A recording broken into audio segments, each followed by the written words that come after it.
Hey guys, how we doing? So, oh my god, I wanted to react to this for a while. But again, in case you weren't aware, there was 2 weeks where I couldn't record anything when the laptop was done in. And I really want to check this out because when I did my reaction to Jiraiya versus Roshi, I was like, no, Jiraiya should have won that. Jiraiya should have won, and you were all arguing with me in the comments section. And then when I seen that Seth the programmer has gone and done the problem with Jiraiya versus Roshi, I'm like, oh, please help me with my side and just, like, you know, please explain why Jiraiya should have won. And I hope that's what he's going to do in the video. He might turn around and just be like, you know, the problem was this, but the results should be the same. So, I don't know. We'll get into this. The problem with Jiraiya versus Roshi. Hello everyone, it's your host, Seth the programmer. Hey! Doing a debunk on the Jiraiya versus Roshi death battle by ScrewAttack, yeah. Today. And cool. Obviously, I'm a heated Naruto. Obviously, Jiraiya slaps Roshi. Yeah, he does. Video's getting burned to the fucking ground. Yeah. But other than that, yeah, the video did a decent job. They went over numerous guides. They always go over everything. The data books for Naruto, which they needed to start doing a while ago, but obviously they did it for Ichigo versus Naruto. So, sort of a similar situation where I'm just kind of correcting a thing here or there. And obviously the data books kind of lowball Jiraiya's speed a tad. And for ScrewAttack, all I really want is a mid-level analysis of what they're talking about. I don't expect an expert tier analysis of every single series they talk about, because obviously they need to do like a new series all the time, and becoming an expert at a series can obviously take a very long time. Although they do hire researchers to kind of do it for them, so I feel like even then it wouldn't be that bad. So maybe mid-level analysis is kind of me being charitable here. And if anything, if I were to be debunking a video for a bad analysis, it should probably be Sora versus Pit, trash. But for now, this video is more my niche on this channel, so I thought you guys would appreciate it more, so hope you enjoy. This time, I'm going to start off with actually analyzing the battle at hand. So they had the Roshi Jiraiya animation with the sprites, so I thought I would talk about that a little bit, and a few critiques, because they do watch my channel, and they do actively avoid me on Twitter. I actually messaged them about a certain topic. It was concerning Roshi's moon calc, which I'll talk about down below, and their researchers, they only have a few hundred followers. They definitely saw me and all my followers asking, where's the math? Where's the math? And they actively avoid me, and they do take a few hints from my videos. So if they are watching this, here is some advice from me to you, just as like a showman. Ooh. I'd say the animation of Wiz and Boomstick needs to work. In fact, I'd say it's just kind of really cringy in general. I feel like the show would do a lot better if it just wasn't there. I feel like analyzing does a lot better without the sprites moving around as you talk. Just me personally. Some of my editors use sprites, but I'm not really a fan of like the weird animation. Also, the sprites during the actual fighting didn't seem to match that well. Like, for instance, Jiraiya looked way different than Roshi in terms of a stylistic choice. The voice acting could have been a bit better. Maybe should have reached out to, say, Masako X for that one. Yeah, man. Jiraiya didn't sound anything like he should have. And obviously, if you're selling the product as a fight, since you seem to carelessly kind of throw away a lot of research just for the sake of being entertaining, you said it a few times, actually, I think you should work a little bit harder on those details. Also, I felt like the fight didn't really accurately represent the way they actually fight, like Jiraiya kind of using shadow clones a lot. We never really see him do that. We only see him really use shadow clones when he's training Nagato and gang.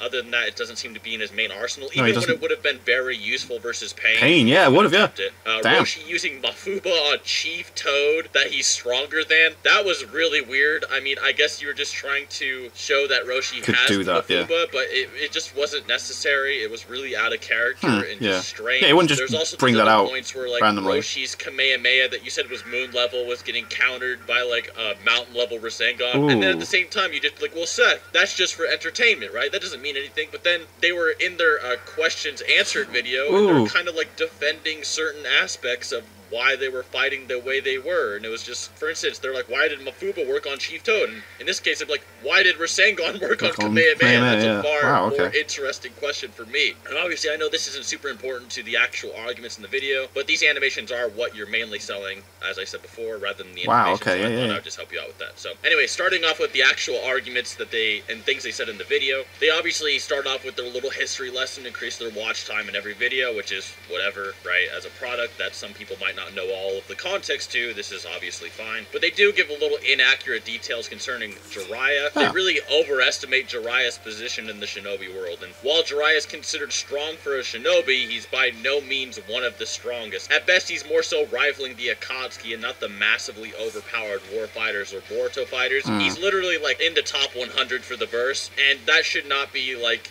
at all a representation of what to expect from like a high tier in Naruto, right? That's like me saying, well, Raditz might be like top 100. He's pretty strong compared to some other guys in Dragon Ball. Yeah. So, and I'm not saying Jiraiya is Raditz, but Jiraiya is Raditz, right? Like they're just like these off mid-tier characters at best. They shouldn't be considered that powerful. They also try to say that Jiraiya, and I directly quote, defeated Orochimaru, Itachi, I didn't read Kisame, and 3 Paths of Pain. Big yikes. If anything, it's implied Jiraiya couldn't stop Orochimaru when they were younger, and Jiraiya sort of lost to armless Orochimaru when he only had 30% of his power due to being poisoned by Tsunade. So I have no idea when he ever caught the W on Orochimaru and anything but I didn't read that philosophical struggle later on after he was already dead, but that is not at all what they were talking about. And obviously Jiraiya never defeated Itachi and Kisame. No way, they ran away. On that Itachi never wanted to fight Jiraiya, as he was actually loyal to the Leaf the entire time. It's also stated numerous times that Itachi is more powerful than Orochimaru, and Orochimaru in the data book that you guys use is stated equal to Jiraiya. So for those of you that do joke battles though, and use things like ScrewAttack Goku and such, Jiraiya being greater than Itachi plus Kisame, and countering the moon level Kamehameha with the Rasengan is obviously a great feat as declared by the there's some lords problems. themselves. So in the video they say Jiraiya is a mountain buster due to the guide that can carve away mountains. Now scaling to other characters like Anoki and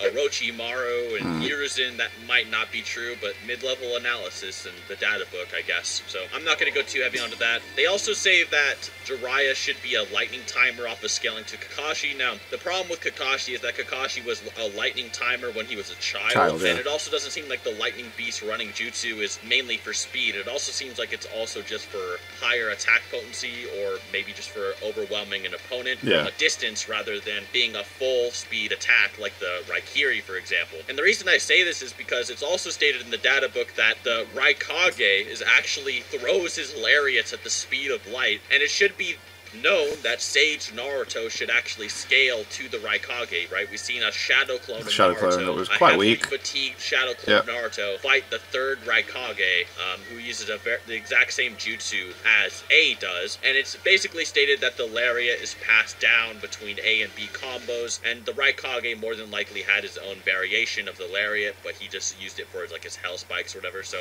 it does seem like a little bit of a low ball to say his lightning level. Once again, mid-level analysis, so we're just gonna keep it there. And obviously the Roshi Moon Calc, we're just completely disregarding that Dragon Ball Super ever happened and that Fukatsu no F ever happened. This is just original Dragon Ball Roshi, basically, so I'm not going to heavily nitpick too much on the speed of Roshi, but I am going to nitpick a little bit on the AP calc they got a little bit later. Now, I feel like this is the biggest criticism I have with them ever talking about Dragon Ball. I don't understand why ScrewAttack is so against power scaling in their own videos, even if it absolutely reduces all of their arguments to absurdity and blatant contradictions. It just seems like they just don't really care at all. I understand changing your opinion over time. Power scaling is an ever-evolving meta, right? So it kind of demands that. And keeping even the same stance for more than a few months can kind of be rare. Hell, I update my stances all the time. And obviously there's new guides. You reread the show. You notice a few more details here or there that can change everything. But ScrewAttack doesn't seem to ever acknowledge this. They seem to think all of their videos and their info are perpetual. If this is untrue, I'd love to hear a statement that they think their older Dragon Ball scales are somehow wrong. Otherwise, it reduces to what I'm about to show you guys now.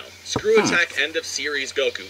End of Series, by the way, End of Z, has a speed of 640,000 kilometers per hour in base. The 64 million on their video is actually a typo. Roshi's Kamehameha was stated by ScrewAttack to be 57 million miles per hour, or 91 million kilometers per hour, which is about 140 times faster than base Goku in original Dragon Ball, let alone End of Z. Roshi also has an attack potency of 3 octillion tons, which is over 300 times base Goku had for base Goku. Goku. This means that Roshi from original Dragon Ball would completely manhandle He Super would Saiyan destroy 2 him. Goku. They'd also give Android 18 a corrected speed in their comments of around 15 million miles per hour or so. So you can definitely see why their videos don't really scale that appropriately to each other. Also, recently they've started using data books and stated Roshi busting the moon wasn't an outlier. So does that mean they'll use the Daizenshu episode guide saying original Dragon Ball Goku can bust the moon as well? There's a lot of questions here for their scaling in the future. Their calc for the moon bust is also way too high with an astonishing 3 octillion tons of TNT. I really hope that's not like a UK octillion, by the way. I don't think they understand how high that really is. Now, I did tweet at these guys about their math being hella sus and they never answered.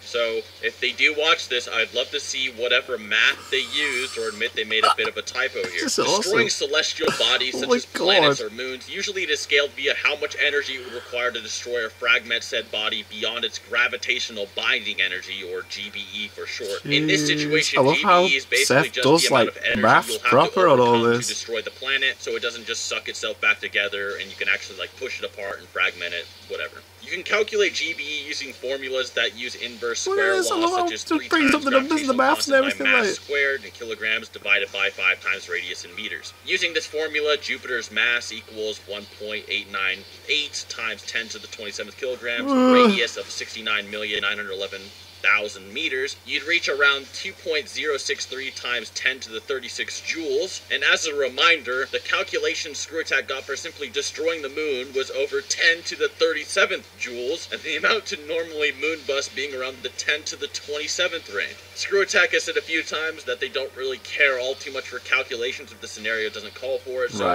maybe they just figured Roshi versus Jiraiya was such a mismatch that they didn't double check, and it just seems weird that they're okay with putting faulty calculations in their video if they don't have to. I mean, it doesn't it just seem like, okay, well, say someone watches your video and they learn a minor detail, right? So, like, say the moon bust, for example. What if they're not just learning about the moon bust just for debunking Jiraiya stands or something? What if they just want to know how much force it takes to destroy the moon, and they spread it to one person, that guy spreads it to the next, and now everyone thinks 3 octillion joules destroys the moon? I mean, it does, but it also destroys almost Jupiter, apparently. So, it is a little bit of a weird calculation. Also, the videos seem to be using possibly Dragon Ball Super Roshi, and if that's the case, that's a whole other can of worms we're opening. Like, there is so much other scaling. Yeah, he goes up against Jiraiya, as you can see there. In the manga, he's like all over the place. Fighters bodying Tien when he was controlled by a tag. That is its own area, like I said, but we'll just avoid it. Obviously, their video is really off if that's the case. And there's one last critique that I have, and that last critique is, say, for example, when Roshi got hit by Jiraiya's Genjutsu. Yeah. So there's a few things you can say for versus battles. You can be charitable and say things like, oh, well, in my versus battles, I like to equalize the energy of fighters. So, you know, if you have Reiatsu, Ki, Chakra, Nen, it's all the same thing in this versus battle. So your hacks against that particular energy works in every verse that happens in my versus battles. If that's the case, then this makes sense. But it also doesn't make sense how Roshi just busted out of it, because the jutsu used, where he gets hit by Sound Genjutsu from the Sage Toads, knocks the opponent unconscious. And while they are unconscious, that is when Jiraiya would just stab them in their sleep. So I don't know if Roshi has like anti-sleep hacks or something, or if he can like bite while unconscious. Maybe so. He has like the Drunken Fist or whatever, and maybe he has the third eye like Goku does in his original Dragon Ball filler, but it is a massive stretch. And like I said before, Roshi bodying a much more powerful Tien and fighting Dragon Ball Super Fighters, all of which should be above second form Cell with the particular scalings. It just doesn't seem like all too accurate of a video. It just seems like they were just making the video just because it would get views. And they even talked about this in their videos, like, we're not just going to make videos just to get views. And it's like, if that's the case, shouldn't you do something more interesting? Like, this doesn't really seem like that interesting. Oh my god, Seth. You're not even going to put any effort into it. You're going to make all the calculations wrong. You're going to get the lore wrong. You're going to not scale the characters correctly, just for the sake of saying Roshi stomps Jiraiya. That doesn't seem like very fun to me, but, you know, you do you. Anyways, guys, I hope you enjoyed the video. God, yeah. And until next time. So it wasn't necessarily that Jiraiya should have won, it's just there was a lot of inconsistencies within the video. Okay, I like that. Jesus Christ. Just like, whoa. Jesus.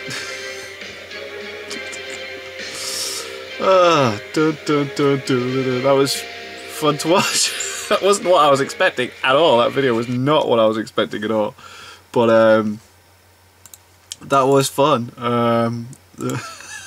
God. Why are you going to get the calculations wrong? Why are you going to do this and the other wrong? Oh my god. That was funny though. That was good. Entertaining. And yeah, I'm glad I checked that out. I totally missed that in the original video where they said that he beat Orochimaru. Because that never happened. And yeah, he never beat Itachi. Itachi just like ran away. There was no victory within that fight at all. Like, I mean, Kasami just like, screw this. Can't be bothered to deal with this right now. You know, not because they couldn't win, just like, you know, it wasn't necessary to be dealt with. So yeah, that was good.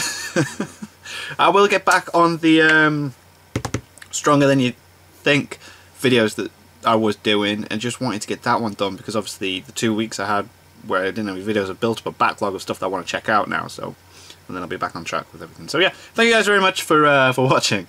What did you guys think of that? What do you guys think of this? Click like, subscribe if you haven't already. Leave comments down below. Let me know what I should watch and discuss in future videos. And I'll see you guys. Yes, all of you guys. Next time. Bye.